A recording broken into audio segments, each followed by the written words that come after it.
नमस्कार दोस्तों, इंडियन गुरुजी में आपका स्वागत है। तो आज हम स्टार्ट करने वाले हैं प्रकाश, यानी कि प्रकाश का प्रवर्तन और अपवर्तन, लाइट रिफ्लेक्शन एंड रिफ्रैक्शन। ठीक है, तो सबसे पहले हम समझते हैं कि प्रकाश क्या है। तो प्रकाश का जो अलग अलग भौतिक शास्त्री हैं, है ना, वो प्रकाश का परिभाषा अलग अलग तरीके से दिए हैं, लेकिन मुख्य रूप से जो परिभाषा है वो है कि प्रकाश वह एक माध्यम है जो किसी वस्तु को देखने की अनुभूति प्रदान करती है। अनुभूति प्रदान करना यानी कि किसी वस्तु को देखने की शक्ति प्रदान करती है, या किसी वस्तु को हम देखते हैं, है ना। तो डिफिनेशन को हम पूरा पूरा क्या बोलेंगे कि प्रकाश एक प्रकार का ऊर्जा है जो किसी वस्तु को देखने की क्षमता प्रदान करती है या अनुभूति प्रदान करती है। ठीक है, उसे क्या बोलेंगे हम? प्रकाश बोलेंगे। प्रकाश एक सरल रेखा में गमन करता है। प्रकाश कैसी रेखा में गमन करता है? सरल रेखा में गमन करती है।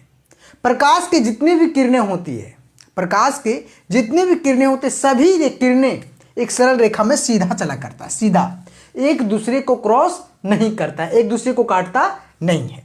जैसे अगर यहां से बहुत सारे किरण अगर जा रहा है तो वो सीधा जा रहा है, इस तरह से एक दूसरे को काटेगा नहीं, जब तक कि इसके बीच में कोई रुकावट नहीं आएगा। रुकावट करने का मतलब हुआ कि यहां से अगर यहां पर कोई मिरर रख दिए या फिर कोई कागज रख दिए, है ना, या फिर सामने दीवार लग गया, तब तक इसका जो प्रकाश है वो सीधा ही जाएगा, है ना, जब तक इसके सामने कोई रुकावट ना आए। इसका किरण जो है यानी कि रे जो है एक दूसरे को क्रॉस नहीं करता है।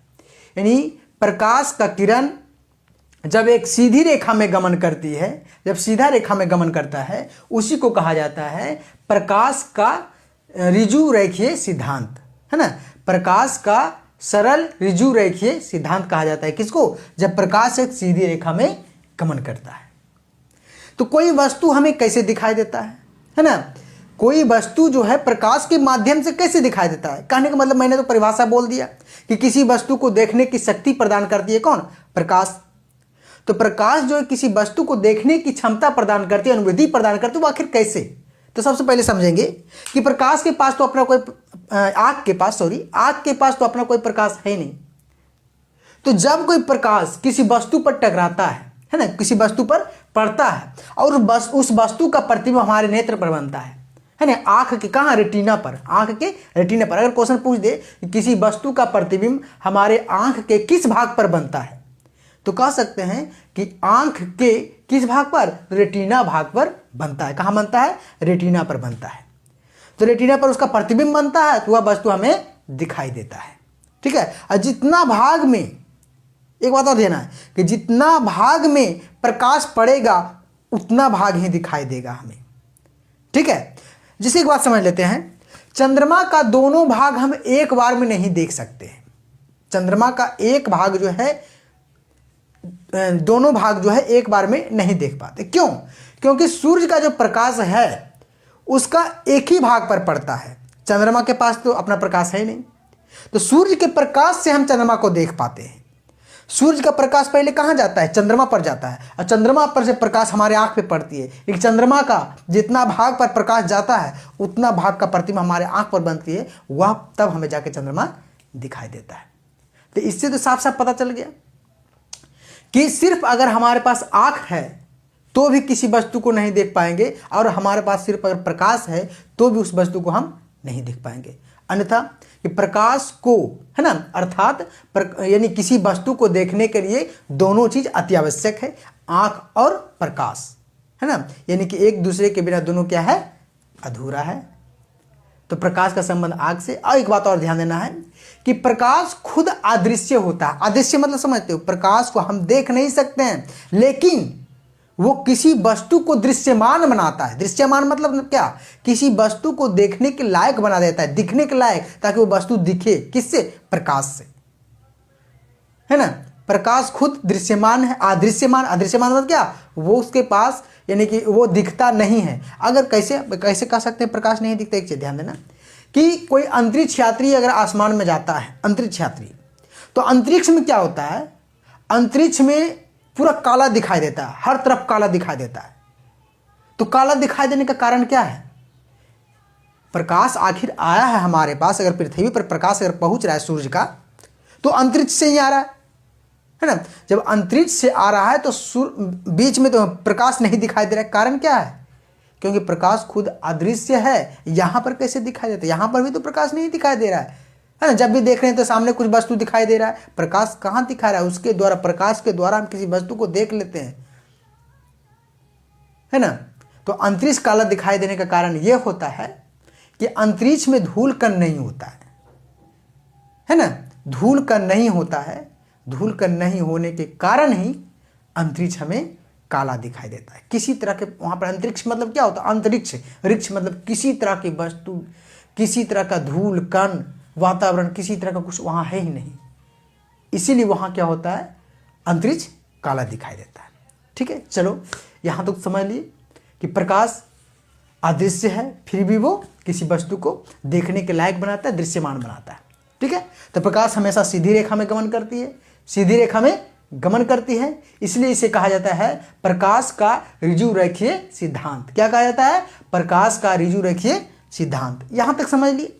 एक बात और, यहां पर एक चीज ध्यान देंगे कि हमारे आंख पर जो प्रतिबिंब बनता है ना, आंख पर देखिए, आंख पर जो प्रतिबिंब बनता है वो कैसा बनता है? तो ध्यान देंगे कि मान लेते हैं ये वस्तु है, यहां पर एक कोई वस्तु रखा हुआ है और इस वस्तु को देखना है ना। यहां पर एक आंख बना लेते हैं, इस तरह से आंख बना लिए, है ना, इस तरह से आंख बना लिए। तो जब हम इसको देखेंगे तो इसको देखने के क्या करेंगे? हम इस वस्तु पर लाइट मारेंगे कि आंख पर? आंख पर नहीं मारेंगे, हम किस पे मारेंगे? इस वस्तु पर। इसको देखना है, डब्बा को देखना है। तो यहां से क्या करेंगे? यहां से लाइट मारते हैं, यहां पर इस तरह से लाइट आया यहां पर, है ना।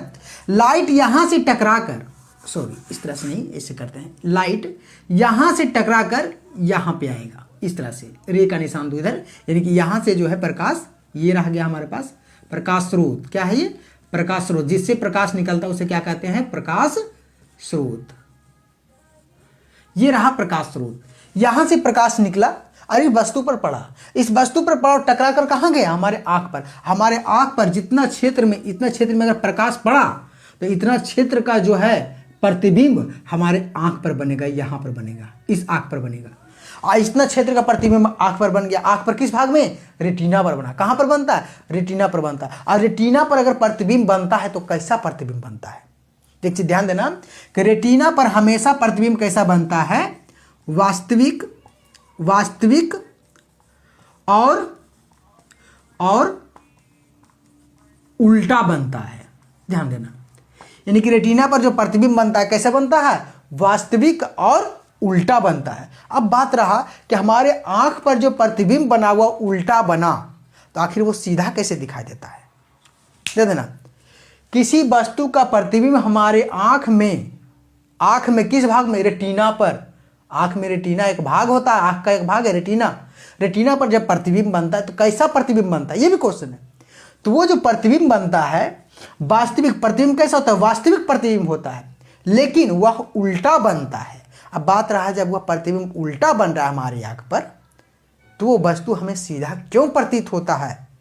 जैसे कि मान लेते ये जो मार्कर है, इस तरह से, तो हमारे आंख पर जो प्रतिबिंब बन रहा है उल्टा बन रहा है, तो ये प्रतिबिंब तो हमें उल्टा दिखाई देना चाहिए। सीधा है, हमारे आंख पर प्रतिबिंब इसका उल्टा बन रहा है, उल्टा दिखाई देना चाहिए, है ना। तो सब मस्तिष्क का कमाल है।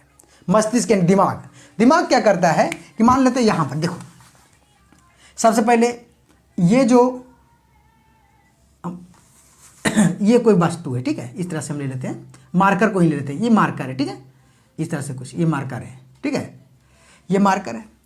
जब ये इस तरह से रखा हुआ है, ये आंख पर अभी नहीं बना हुआ है, ठीक है, इस तरह से कहीं पर रखा हुआ है, ठीक है, और ये जब आंख पर बनता है, आंख पर बनता है तो उल्टा बनता है। देखो, आंख पर जब बनता है तो उल्टा बनता है। आंख पर इसका प्रतिबिंब कैसे, कहां पर बना? आंख पर बना, आंख पर बना प्रतिबिंब, आंख पर बना प्रतिबिंब, ये रखा हुआ वस्तु, रखा हुआ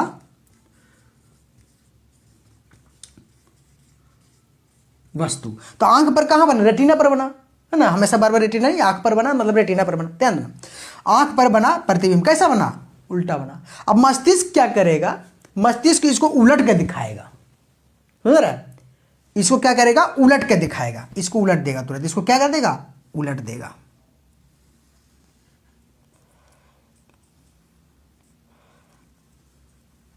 यानी कि ध्यान दो, रखा हुआ वस्तु कैसा था? सीधा है। हमारे आंख पर प्रतिबिंब क्या कर दिया? उल्टा बन गया रेटिना पर, और रेटिना पर उल्टा बना तो मस्तिष्क उसको क्या कर दिया? फिर से एक बार उलट दिया, एक बार फिर से इसको उलट दिया तो फिर से क्या हो गया? सीधा। यानी कि हमारे मस्तिष्क पर को बताया, क्या बताया? कि वह वस्तु कैसा है, जैसे तैसे कोई प्रभाव उस पर नहीं पड़ा, सीधा का सीधा है। जबकि हमारे प्रतिबिंब यानी कि हमारे रेटिना पर जो प्रतिबिंब बना, कैसा बना? उल्टा बना। उसको सीधा कौन किया? मस्तिष्क किया। ठीक है। अब बात रहती है कि हमें दो आंख, यानी कि आंख जो है एक आंख से भी हम देख सकते हैं, है ना, तो दो आंख की जरूरत क्यों है, ये भी समझना है। तो एक चीज ध्यान देना कि एक आंख से, एक आंख को अगर बंद करके किसी वस्तु को देखेंगे और कोई वस्तु दूर में है तो थोड़ा सा धुंधला, यानी कि चमक के साथ नहीं दिखाई देता है, थोड़ा सा धुंधला दिखाई देता है, दिखाई देता है लेकिन उतना चमक के साथ नहीं दिखाई देता है। तो यहां पर जब प्रतिबिंब बनता है, मान लेते हैं कि एक वस्तु है, यह है ना, ये वस्तु है, तो आंख तो हमारा दो आंख है, तो दोनों आंख में प्रतिबिंब बनेगा। इसका प्रतिबिंब कहां बनेगा? दोनों आंख में बनेगा, दोनों में बनेगा। देखो उल्टा बनेगा, दोनों आंख में क्या बनेगा? प्रतिबिंब उल्टा बनेगा। समझना एक चीज को, दोनों आंख में प्रतिबिंब क्या बना? दोनों आंख में बना, आंख दोनों जगह बना देता है, आंख में बना प्रतिबिंब। ये प्रतिबिंब क्या कहां बना? दोनों आंख पर बना। अब मस्तिष्क क्या करेगा? ये दोनों को मिला देगा, ये दोनों को क्या करेगा? मिला देगा, दोनों को एक के साथ मिला देगा, है ना। तो दोनों के कुछ चमक इसका, कुछ चमक इसका, दोनों के चमक एक साथ मिल गया, और दोनों जब मिल जाएगा तो हमारे आंख पर प्रतिबिंब कैसा बनता है? डबल HD बनता है ना। HD नहीं मतलब पूरा साफ दिखा देता है, जैसा रहता है वैसा ही दिखा देता है, वास्तविक रूप में दिखाता है, पूरा चमक के साथ दिखाई देता है। तो कारण क्या है? हमारे पास दो दो नेत्र है, दोनों नेत्र में क्या करता है? वो किसी वस्तु का फिगर बना लेता है, प्रतिबिंब बना लेता है। और कैसा बनाता है? उल्टा बनाता है। उल्टा बनाता है कैसा? वास्तविक बना लेता है, वास्तविक और उल्टा बना लेता है। और मस्तिष्क क्या करता है? उसको जोड़ देता है, और दोनों को जोड़ के मिला देता है। मिला देने के बाद क्या करता है? इसको पूरा जैसा है वैसा चमक के साथ, जैसा वस्तु है वैसा ही चमक के साथ हमें प्रतीत होता है। समझ में आ गया कि प्रतिबिंब कैसे बनता है और किसी वस्तु को हम प्रकाश के द्वारा कैसे देखते हैं। चलिए अब नेक्स्ट पॉइंट देख लेते हैं। ठीक है, कोई भी वस्तु हमें रंगीन दिखाई देता है, यानी जिस रंग का होता है उस रंग में वो दिखाई देता है ना। कारण क्या है? तो सबसे पहले जान लेते हैं कि हमारे नेत्र में, यानी कि हमारे आंख में दो तरह की कोशिकाएं पाई जाती हैं। पहला क्या है? क्षण कोशिकाएं, और दूसरा है शंकु कोशिकाएं। ध्यान रखेंगे कि हमारे आंख में कितनी तरह के कोशिका पाए जाते हैं? दो तरह के, क्षण कोशिकाएं और शंकु कोशिकाएं, है ना। क्षण कोशिकाएं और दूसरा है शंकु कोशिकाएं। अब देखते हैं क्षण कोशिकाएं और शंकु कोशिकाओं का क्या काम है। तो एक चीज जान लेंगे, क्षण कोशिकाएं की संख्या हमारे आंख में 12 करोड़ है। कितना है? 12 करोड़, यानी कि 12 करोड़ कोशिकाएं होती है आंख में। कौन कोशिका? तो क्षण कोशिका का वो 12 करोड़ होता है। सोचो कितना छोटा है ना। आंख तो एक तो छोटा है, उसमें 12 करोड़ कोशिकाएं, तो क्षण कोशिकाओं की संख्या 12 करोड़ है, और 60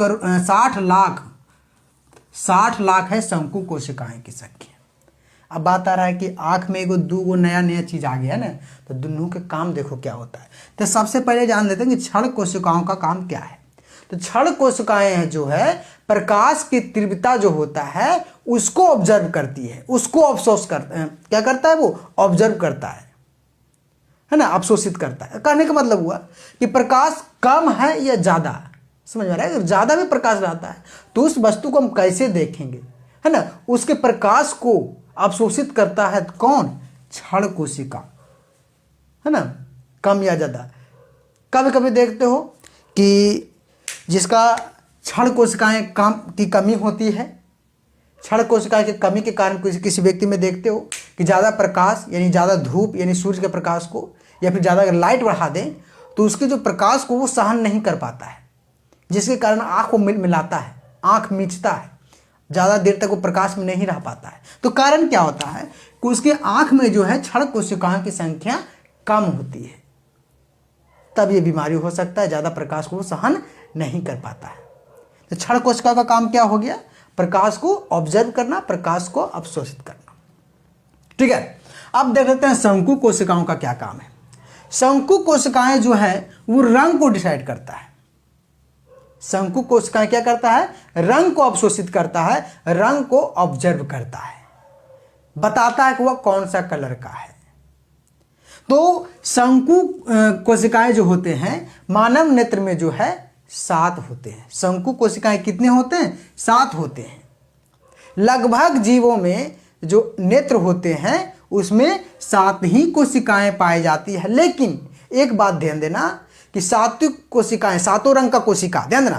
तो 60 लाख कोशिका, शंकु कोशिकाएं टोटल 60 लाख है, लेकिन 60 लाख में से जो कोशिका है, शंकु कोशिका है, उसमें 7 कलर के होता है ना।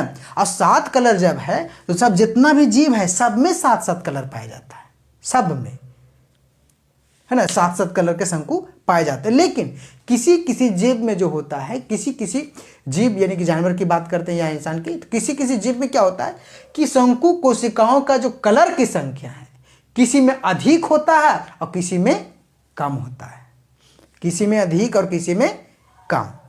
जैसे एग्जाम्पल के तौर पर समझते हैं सबसे पहले कि